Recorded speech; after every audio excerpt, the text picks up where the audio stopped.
Flood and landslide clashes Baru's, Central Tapanuli Regency, Central Tapanuli, North Sumatra. Floods and landslides hit Baru's district, Central Tapanuli Regency, North Sumatra, Friday, the 11th of November 2022, afternoon. Hundreds of residents' houses were flooded, and a number of road sections were reported to have been buried by landslides, making traffic flow completely paralyzed. Information obtained. The natural disaster occurred due to heavy rain that has occurred since Friday afternoon. One of the roads that was flooded was in Sigambo-gambo Village, Baris district, resulting in traffic flow from Simpang Tiga Sigambo to Baris city being completely paralyzed, because the road body was flooded up to 80 centimeters. In addition to Sigambo-gambo Village, the Sumatra, Harangan Ganjang crossroad in Siharbangan Village, North Baru's district was buried by landslides.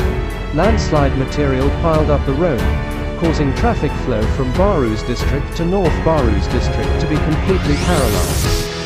That's the information this time. Reminding again, we want to remind you again, don't forget to subscribe, like and comment. Let's build this channel together so that we can provide useful information to everyone. Thanks.